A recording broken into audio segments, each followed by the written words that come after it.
Capítulo 4. Annica Lydenberg.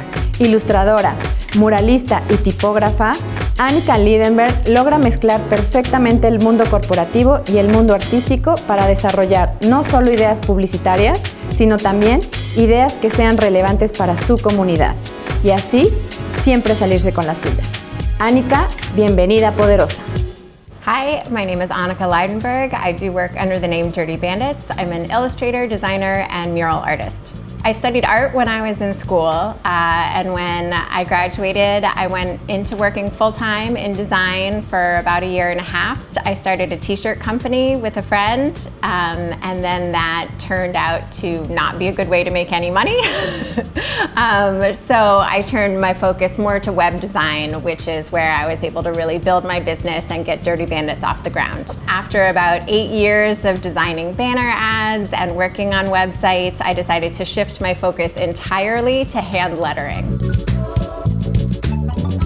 So as Dirty Bandits, I had hired people to work with me. I had a lot of overhead costs for studio and payroll and stuff like that. So I was taking on more and more clients, and I was doing less and less design work. The designer who was working for me, the senior designer, he got a job elsewhere. So for me, going from being responsible for a number of other employees to only being responsible for myself allowed me to do more personal projects. It allowed me to work with less clients, and it allowed me to really develop a portfolio of the kind of work that I wanted to be hired for.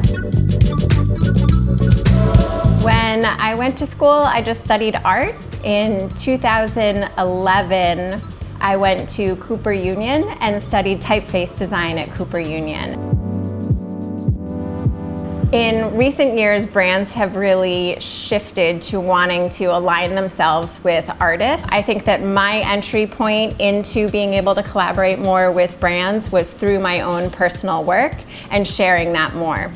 Initially, I have a list of projects, personal projects that I'd like to do. I try and make sure I do 1 or 2 every year, and those projects end up being what fuels the requests for corporate partnerships that I get.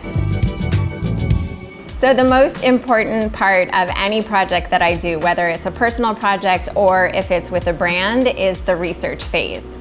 And then from there, if it's a job that I'm doing with a client, I'll put together a mood board where we can really discuss what it is that we're drawn to, what aspects we'd like. Even if it's a personal project, I still often will do a mood board for it, just so that I know I can stay focused. The work that I do that's not specifically for clients, I try and do with some sort of mission of connecting with people. I think connection is the most important thing. Art is most gratifying when it's not internal, when it's something that I'm able to share with the world. I think the first series that I did that was really very personal was Love for Sale, and I was single and I wanted to do artwork that was about being single and how challenging that was. So I did all artwork that was advertising love.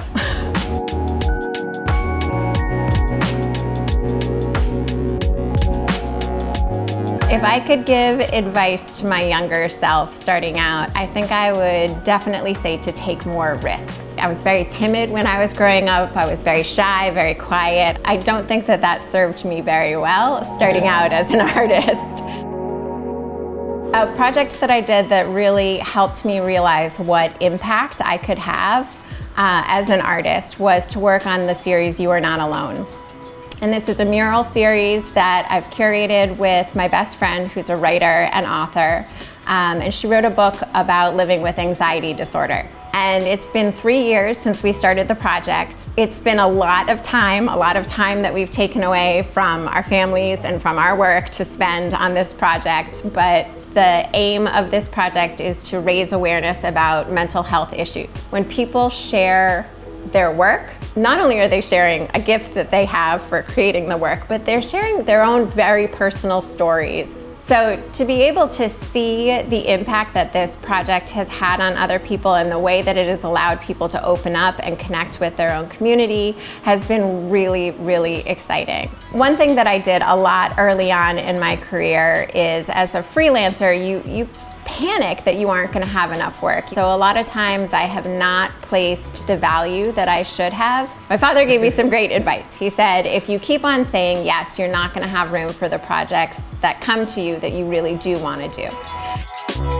I think part of what initially drew me to move to New York when I graduated from college was visually what's happening in the city. There was a ton of old street signs that I was really obsessed with when I first moved here, and I'm really drawn to neon as well. So there's been so much to be inspired by just in this city, given its history. So at first, I didn't want to be freelance, but I was living in New York, September 11th happened, and there wasn't any work.